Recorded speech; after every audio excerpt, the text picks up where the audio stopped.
Hello বন্ধুরা, আমার আরেকটি নতুন ভিডিওতে আপনাদের সকলকে ওয়েলকাম জানাই।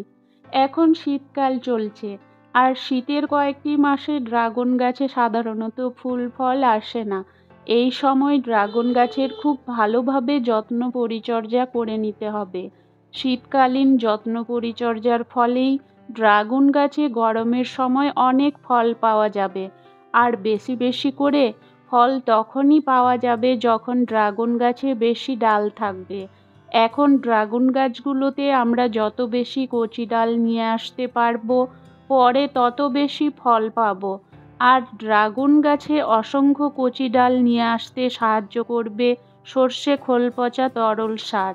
আমরা যারা বাগান করি তারা সকলেই জানি সর্ষে খোল হলো বাগানের সমস্ত ধরনের গাছের একটি আদর্শ খাবার। এর মধ্যে রয়েছে প্রচুর পরিমাণে নাইট্রোজেন, ফসফেট ও পটাশ। অর্থাৎ সর্ষে খোলের মধ্যে আমরা পেয়ে যাই প্রাকৃতিক NPK, যা গাছে প্রচুর পরিমাণে কচি ডাল নিয়ে আসতে এবং গাছের দ্রুত বৃদ্ধিতে সাহায্য করে। এবারে দেখে নেব সর্ষে খোল পচা তরল সার তৈরি করার পদ্ধতি এবং ড্রাগন গাছে দেওয়ার নিয়ম। তো এখানে আমি নিয়ে নিয়েছি প্রায় 250-300 গ্রামের মতো সর্ষে খোল আর 5 লিটারের একটি রঙের বালতি। আমি একবারেই অনেক সর্ষে খোল পচা তরল সার তৈরি করি না। প্রত্যেকবার এই 5 লিটারের বালতিতে 250-300 গ্রামের মতো সর্ষে খোল পচা তরল সার তৈরি করে 15 দিন পর পর 2-3 বার ড্রাগন গাছে দিয়ে শেষ করে ফেলি। তারপর আবার নতুন করে সর্ষে খোল পচতে দিয়ে দিই।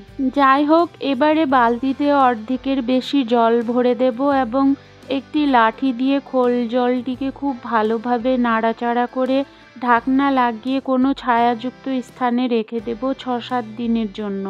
তবে প্রত্যেক দিন একবার করে বালতির ঢাকনা খুলে লাঠি দিয়ে অবশ্যই খোল জলটিকে ভালোভাবে নাড়িয়ে নিতে হবে, আর ঢাকনাটিকে খুব ভালোভাবে লাগিয়ে রাখতে হবে। 4-5 দিন এই খোল জলে প্রচুর গ্যাস তৈরি হবে।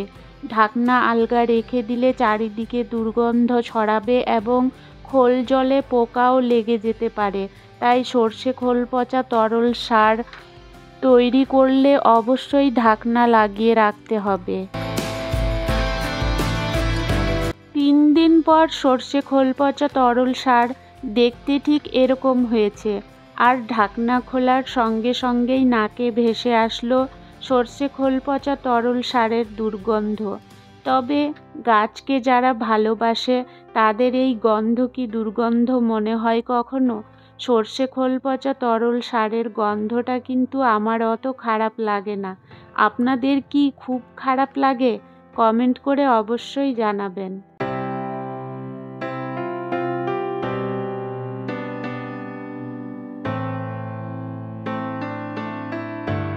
ফিরে এলাম 7 দিন পর। 7 দিনে সর্ষে খোল পচা তরল সারের উপরে জল ভেসে উঠেছে। এইভাবে জল ছেড়ে দিলে এবং লাঠি দিয়ে নাড়াচাড়া করার সময় হালকা মনে হলেই বুঝে নিতে হবে গাছে দেওয়ার জন্য রেডি হয়ে গেছে। তবে এই সর্ষে খোল পচা তরল সার ডাইরেক্ট গাছে দেওয়া যায় না, জলের সঙ্গে মিশিয়ে তবেই গাছে দিতে হয়। তার জন্য আমি নিয়েছি 20 লিটার জল। এই 20 লিটার জলের সঙ্গে মেশাবো 1 মগ অর্থাৎ 1 লিটার সর্ষে খোল পচা তরল সার। দুটোকে খুব ভালোভাবে মিক্স করে তারপর ড্রাগন গাছে দেব। এই সর্ষে খোল পচা তরল সার 15 দিন পর পর ড্রাগন গাছে ততদিন দেব যতদিন না ড্রাগন গাছে ফুল আসে। ড্রাগন গাছে ফুল চলে আসলে আর সর্ষে খোল পচা তরল সার দেওয়া যাবে না, কারণ সর্ষে খোল পচা তরল সার গাছে নতুন নতুন ডালপালা গজাতে সাহায্য করে। ড্রাগন গাছে ফুল আসার পর সর্ষে খোল দিলে বেশি বেশি করে ফুল আসার পরিবর্তে অসংখ্য কচি ডাল বের হতে শুরু করবে, তাই না দেওয়াই ভালো। ফলের ক্যারেটে লাগানো ড্রাগন গাছগুলোতে 1 মগ করে, আর গামলাগুলো যেহেতু খুব বড় তাই গামলায় লাগানো ড্রাগন গাছগুলোতে 2 মগ করে সর্ষে খোল পচা তরল সার দিলাম। আমি এইভাবেই সর্ষে খোল পচা তরল সার তৈরি করে ড্রাগন গাছে দিয়ে থাকি। আমি সম্পূর্ণ জৈব পদ্ধতিতে এবং ঘরোয়া কিছু জৈব উপাদান দিয়ে এই ছোট্ট ড্রাগন বাগান করে তুলেছি পরিবারের সকলে মিলে বিষমুক্ত ড্রাগন ফল খাওয়ার জন্য। আপনারাও বাড়িতে 2-1টি ড্রাগন গাছ লাগান এবং এইভাবে পরিবারের সকলে মিলে অর্গানিক ড্রাগন ফল খান আর সুস্থ থাকুন। ভিডিওটি ভালো লাগলে অবশ্যই লাইক, কমেন্ট, শেয়ার করবেন। ভিডিওটি দেখার জন্য অসংখ্য ধন্যবাদ।